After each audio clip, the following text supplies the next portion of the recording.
ಸಾಲು ಸಾಲು ದರ ಏರಿಕೆಯ ನಡುವೆ ಜನರಿಗೆ ಈಗ ಮತ್ತೊಂದು ಬರೆ. ಪ್ರಯಾಣಿಕರ ಜೇಬಿಗೆ ಕನ್ನ ಹಾಕೋದಿಕ್ಕೆ ಸಾರಿಗೆ ಇಲಾಖೆ ಮುಂದಾಗಿದೆ. ಈಗಾಗಲೇ ಪ್ರತಿಯೊಂದರ ಬೆಲೆ ಕೂಡ ಏರಿಕೆಯಾಗಿದೆ.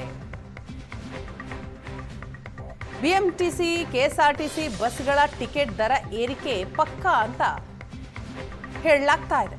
ನಿವೃತ್ತ ಐಎಎಸ್ ಅಧಿಕಾರಿ ಅತುಲ್ ಕುಮಾರ್ ತಿವಾರಿ ಅಧ್ಯಕ್ಷತೆಯಲ್ಲಿ ಸಮಿತಿ ಕೂಡ ರಚನೆ ಆಗಿದೆ. ಸಮಿತಿ ರಚನೆ ಮಾಡಿ ದರ ಏರಿಕೆಗೆ ಆದೇಶ ಹೊರಡಿಸಿದ ಸರ್ಕಾರ. ಬಸ್ ಟಿಕೆಟ್ ದರ ಏರಿಕೆಗೆ ಪಟ್ಟು ಹಿಡಿದಿದೆ ಸಾರಿಗೆ ನಿಗಮಗಳು.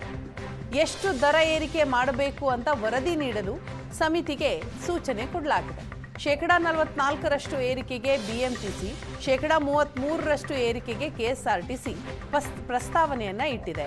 ಆರ್ಥಿಕ ಪರಿಸ್ಥಿತಿಯನ್ನ ನೋಡಿಕೊಂಡು ದರ ಏರಿಕೆಯ ಬಗ್ಗೆ ಶಿಫಾರಸು ಮಾಡಲಾಗುತ್ತೆ.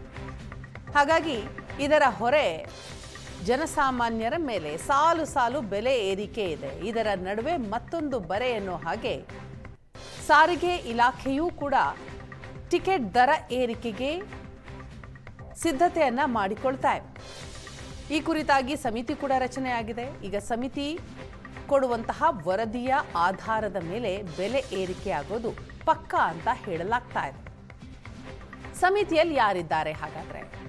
ನಿವೃತ್ತ ಐಎಎಸ್ ಅಧಿಕಾರಿ ಅತುಲ್ ಕುಮಾರ್ ತಿವಾರಿ, ಸಮಿತಿಯ ಅಧ್ಯಕ್ಷ ದ್ವಾರಕಾನಾಥ್ ಬಾಬು, ಸರ್ಕಾರದ ನಿವೃತ್ತ ಕಾರ್ಯದರ್ಶಿ ಡಾಕ್ಟರ್ ಅಬ್ದುಲ್ ಪಿಂಜರಿ ಸಮಿತಿಯ ಸದಸ್ಯರು. ಈ ಸಮಿತಿ ಕೊಡುವಂತಹ ವರದಿ, ಆ ವರದಿಯ ಆಧಾರದ ಮೇಲೆ ದರ ಏರಿಕೆ, ಟಿಕೆಟ್ ದರ ಏರಿಕೆಯೂ ಕೂಡ ನಿಗದಿಯಾಗತ್ತೆ. ಪ್ರಯಾಣಿಕರ ಜೇಬಿಗೆ ಕನ್ನ ಹಾಕೋದಿಕ್ಕೆ ಸಾರಿಗೆ ಇಲಾಖೆ ಚಿಂತನೆಯನ್ನ ನಡೆಸಿದೆ.